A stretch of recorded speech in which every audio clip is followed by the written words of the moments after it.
17 September ఇంతకుముందు నేను మనవి చేసినట్టు అధ్యక్ష కొత్తగా మతం ముసుకున్న నామాలు ఎక్కువ అని కొంతమంది అగాధం గడపడు 17 సెప్టెంబర్ ప్రాయం బదులైపోయినట్టు దానికి మేము చేస్తాం అధ్యక్ష 17 సెప్టెంబర్ నాడు కన్సిస్టెంట్గా టీఆర్ఎస్ పార్టీ భవనం మీద మేము కూడా జాతీయ జెండా ఎగరేస్తున్నాం అధ్యక్ష.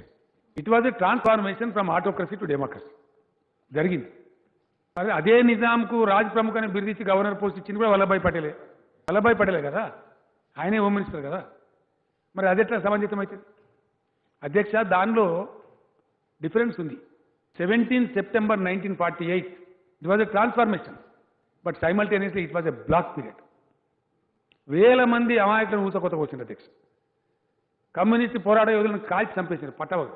మాజీ మంత్రి హోంమంత్రి నాయన నరసింహారెడ్డి గారి తండ్రిని 11 గంటలకు మామూలు కానిస్టేబుల్స్ తుపాకి పెట్టి చంపేయండి అధ్యక్ష. వాళ్ళ ఊర్లో ఎవడు ఎక్కడ పోయిండో తెలియదు. చాలా మందిని ఊసకొత్తకు గురి చేసినారు. ఆ తర్వాత ఒక 4 ఏళ్ళు తెలంగాణ భయంకరమైన నరకం, 2 ఏళ్ళు అయితే భయంకరం. నల్లగొండ, వరంగల్ అనేకమైన జిల్లాల్లో దండుబాటలు ఉంటాయి అధ్యక్ష. దండు అంటే ఆర్మీ, సైన్యం పోవడానికి నిర్మించిన బాటలను దండుబాటలు ఉంటాయి, కనపడతాయి, ఉన్నాయి. జనరల్ జేఎన్ చౌదరి ఆధ్వర్యంలో 2 సంవత్సరాల పాటు చాలా క్రూరమైనటువంటి మిలిటరీ పరిపాలన. Those 2 years were black years for Telangana. చాలా భయంకరమైన పరిస్థితి. వేలాది మంది కొత్త వచ్చినారు. కమ్యూనిస్ట్ పార్టీ అంటే చంపేసినారు. ఇవన్నీ కూడా జరిగినాయి. దానిలో మిక్స్డ్ ఉంది కాబట్టి అదేదో హిందువులదో ముస్లింలదో పలానులదో కాదు. యావత్తు తెలంగాణ సమాజమే ఒక ట్రౌమాకు గురైంది, ఒక వేదనకు గురైంది.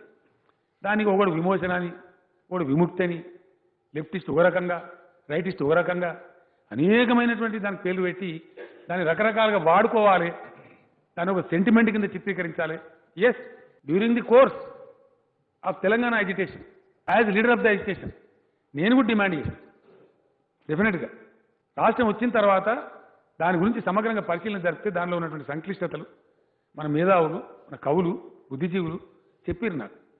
ఇది పాత గాయాలను ప్రేరేపించడము, లేకపోతే ఏదో ఒక రకమైనటువంటి మళ్ళీ సమాజాన్ని డివైడ్